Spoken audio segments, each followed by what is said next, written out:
Racism? Cops? GTA? Woohoo, boy. Forget putting a joke here, I need a flame shield.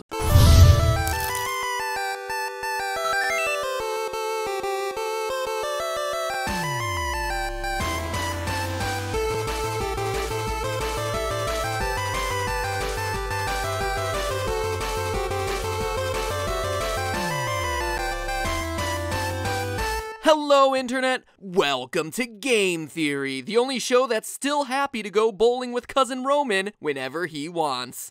Nico, it's Roman. Let's go bowling. Now, if there's one thing we love here on Game Theory, it's polarizing controversy. Well, that, Diet Coke, bad puns, and bad-mouthing Nintendo's most beloved characters. But polarizing controversy is definitely somewhere in the top 5. Maybe like number 4, just below bad puns, but just above bad-mouthing Nintendo characters. No, definitely above bad puns. So polarizing controversy, solid number 3. And there is no single franchise more densely packed with controversy than Grand Theft Auto. Did you ever wonder why Game Theory is abbreviated GT? Oh, you thought it was from the words game theory. Yeah, that would make sense. But seriously, from the very beginning, this series has been rockin' a serious case of public outcry. Grand Theft Auto 1 raised an uproar for its violence, GTA 3 banned in Australia, and San Andreas, which introduced the world to awkward, fully clothed polygon sex years before Ride to Hell Retribution. Oh, but it should be mentioned that that hot coffee mod helped propel the game to be the best-selling PS2 game of all time. Then there was GTA 4, which took a little-known lawyer by the name of Jack Thompson and turned him into a one-man crusader against gaming violence, putting his name on national news and on gamers' hit lists. In GTA 4, you assassinate a lawyer named Tom Goldberg, whose in-game quote is, well, I'll let him speak for himself. Guns don't kill people. Video games do. Coincidence? I think not. It's like these games are being controversial just to get some free PR. And now we have Grand Theft Auto 5, which to date has earned over $2 billion. It also happened to be the fastest entertainment product ever to reach $1 billion, beating out everything from Call of Duty to the Avengers, and easily is the best-selling game in the franchise, crushing the sales of all other titles. Oh, and it's also probably the most controversial. It seems like everyone's been trying to get this game pulled off shelves, for its depiction of torture, for allegedly stealing rapper Daz Dillinger's music, for copying Lindsay Lohan's likeness, and for the kid in the UK who called 911 pretending to be hurt after he got shot in the game. Smooth move, X-Lax. But you know what, Internet? This is all beside the point, because I'm not here for any of these. No, loyal theorists, I've got bigger fish to fry. GTA 5 takes place in Los Santos, an analog for Los Angeles, and it's one of the biggest, most realistic depictions of a real city in a virtual world in the history of ever. I mean, seriously, you lose GPS signal when you go through a tunnel, car engines have a cooldown tink-tink-tink sound, even flip-flops flop when you flip them. Sure, traffic laws may be slightly more lenient and the cops slightly more aggressive. Okay, a lot more aggressive, but you gotta hand it to Rockstar. They put an unbelievable amount of detail into this game. So it begs the question, did they go so far as to program the cops to racially profile the game's characters?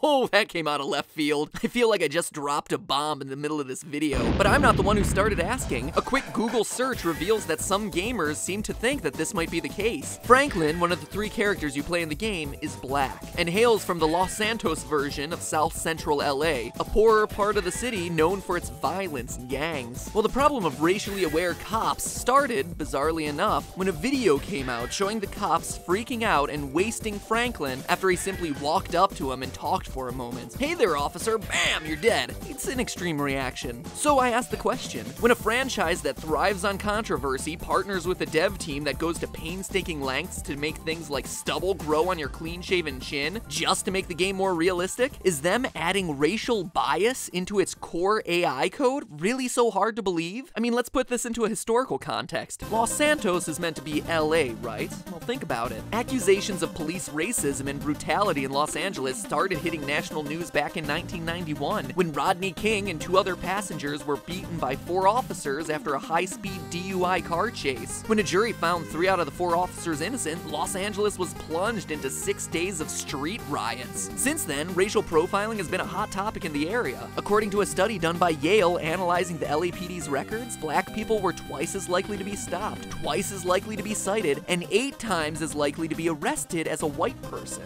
And if you're thinking that this might have to do with there being more crimes occurring in traditionally black neighborhoods, think again. The study normalized for crime rates and the results still stood. It also discounted the variable of more officers being deployed in those sections of town. The study also found that rates of citation were lower for black citizens, meaning that more people were getting pulled over for no reason that would prompt a ticket or arrest. The study posits that they were being pulled over solely for the color of their skin. So that's the analysis of one study looking at data from the LAPD. Is there the need for more studies? Absolutely. Reliable data tracking these issues is actually surprisingly limited. But if Rockstar wanted to prompt controversy in this game, there's definitely some real-life ties to back all this up. Well, that's impossible, MatPat, you say, in a voice that oddly resembles my own. Rockstar themselves have already denied that such a mechanic exists. So why trust their words when you can trust something much harder to fake? Numbers, data. This week we're throwing away the anecdotal evidence and getting results of our own the good old-fashioned way, conducting our own in-game controlled experiment. Unlike other games in the main series, GTA 5 has 3 simultaneous protagonists. One of them is Franklin, whom we've already met, and the others are Trevor, a psychotic white trash drug dealer, and Michael, a rich white retired thief trying to adjust to boring old parenthood. Because they so perfectly represent 3 separate demographics, we decided to not only run tests with Franklin, but also Trevor and Michael. The idea was to dress them all in neutral clothes, then take them around to 3 separate police stations in 3 different socioeconomic climates. Of the 6 or 7 police stations we were thinking about including, the ones that would most reliably spawn static police officers in any measurable capacity were the bougie Vinewood Station, representative of real-world Hollywood, the rural, less affluent Paleto Bay Station, reminiscent of smaller North California bay towns like Monterey, and the beaten-up, run-down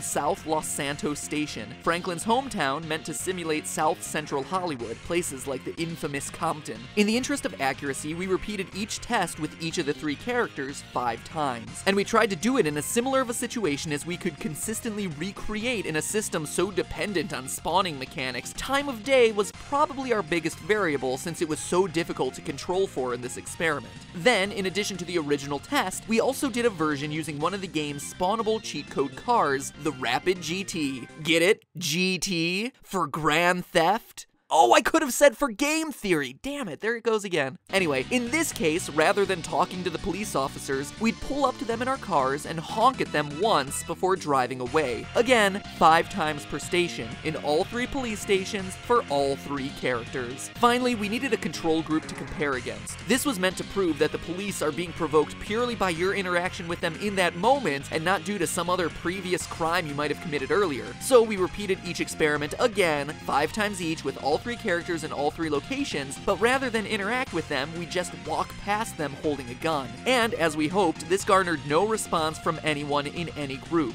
since of course nothing at all would be alarming about a guy just walking down the street brandishing a handgun in full view. There's nothing concerning about that. But anyway, it proved that we were back to a neutral state, and thus we had our control. Finally, we needed a system to score the results. So for each test, if there was no response from the officers, it was worth 0 points. An aggressive but non-violent response was worth 1 point, and a full-on arrest or murder with our star counter going up was worth 2 points. Results were tallied and recorded on video, and after about 20 hours of battling the random spawning, we finally had our results. Here's what we found. Let's start with Vinewood, the equivalent of Hollywood in Los Santos. This is where the rich hobnob and pay thousands of dollars for each square foot of space. And you know what? Just as Rockstar claimed, everyone was treated basically the same. When driving past honking at the police, none of the 3 characters elicited any sort of response across all 15 trials. And when we moved on to the second test, having each character go up and speak with the police, every single time the interaction resulted in some level of aggression.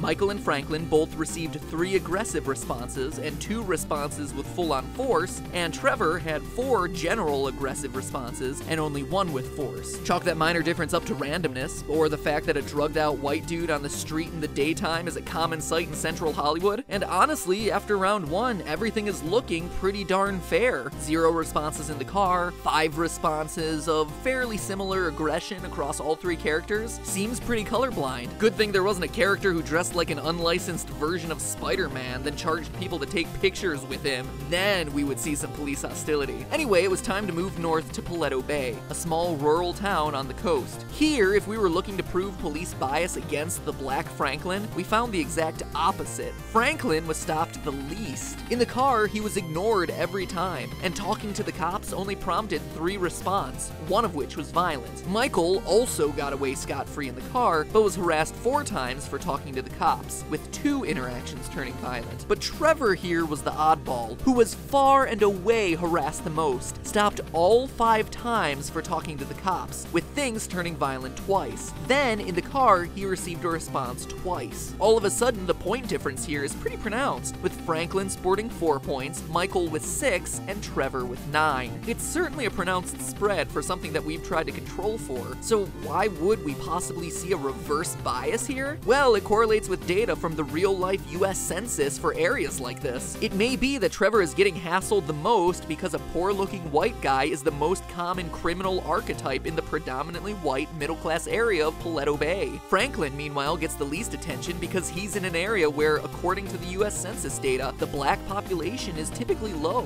and the stereotype of a scary black man is much less likely to be culturally reinforced. But then again, each character is only 2 or 3 points apart, so it could be chalked up to just an odd quirk in the random number generators. Which means we can't put a solid conclusion on the books yet until we go to our 3rd location, South Los Santos, described by the game as the economically depressed, predominantly African-American area of the city, stigmatized in the media as a hotbed for drugs, crime, and gangs. If there's going to be police bias against the black character in the game, it would happen here. And you know what? It did. And it would be difficult to chalk this difference up to random number generation. Let's look at the data. When driving around and honking in South Los Santos, Rich White Michael and Crazy White Trevor both prompted only 1 response, and it was nonviolent. Franklin, meanwhile, was harassed 4 times, and of those instances, 1 was violent. That's a huge difference. Off the car trial alone, Michael and Trevor are sporting 1 point, and Franklin is already at 5. So then we went on to look at the characters talking to the cops. Rich White Michael was bothered twice, both times a non-violent response. By contrast, Franklin was harassed all 5 times, 2 of which turned violent. In fact, looking at the point breakdown of all the characters across all the trials in South Los Santos, Michael had only 3 points of police attention, Trevor had 8, and Franklin had 12. In other words, this breaks down exactly as we would expect. The poorer characters were seen as more threatening in a lower income area, while Rich Whitey skated by unnoticed. The point is, despite what Rockstar says, the data here seems to indicate a socioeconomic relationship between local police of these various cities and the citizens they're meant to protect that fairly accurately relates to the real-world equivalents. So does this mean that it's all some big conspiracy? That Rockstar is lying about their own game to hide their racist agenda? Absolutely not. In fact, it's extremely possible that our own prejudices about race affected the test in some way, or the variables we couldn't control for actually affected the results a lot more than we expected. Or maybe the results are indeed random and I just got lucky and Franklin got unlucky. The sad truth of this video, though, is that people having a knee-jerk reaction, calling cops are racist at the first sight of a police officer's response to a black character, that's the alarming thing here. Police brutality, police racism. Look at the data and judge for yourself, but regardless of what you believe is or isn't happening here, these are concepts that are ingrained in our social consciousness, and that is the truly tragic thing. There just shouldn't be a reason to fear people whose job description is to protect and serve. I only listen to white rappers. I think that's a good idea. I only listen to white rappers. Oh, the dialogue in this game is wait, was that racist? But hey, that's just a theory. A game theory. Thanks for watching.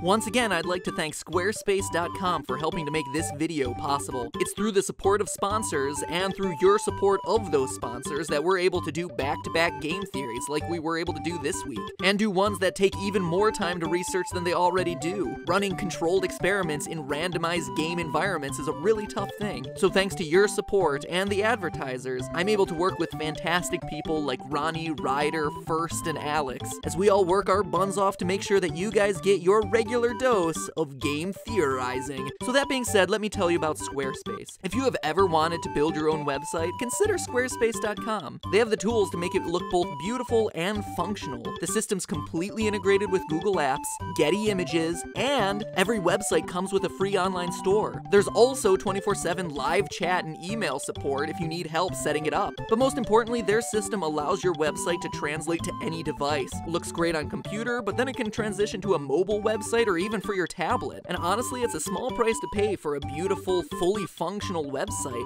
Squarespace only costs $8. And you get a free domain name if you buy Squarespace for the year, and you can get 10% off by using our code GameTheorists. So go into the URL bar and type squarespace.com/GameTheorists, click the annotation right here, or click the link in the description and start building your own site today. And you know what? If you do, hit me up on Twitter at MattPatGT to show me what you've created. I'd love to check it out. It's always really awesome seeing the cool stuff that you guys are up to, so I appreciate you sharing it with me. It's a good mutual relationship, I feel like. Now, if you'll excuse me, I'm in the middle of researching another video that was kind of inspired by this one, but you'll just have to wait till next time to see what it is.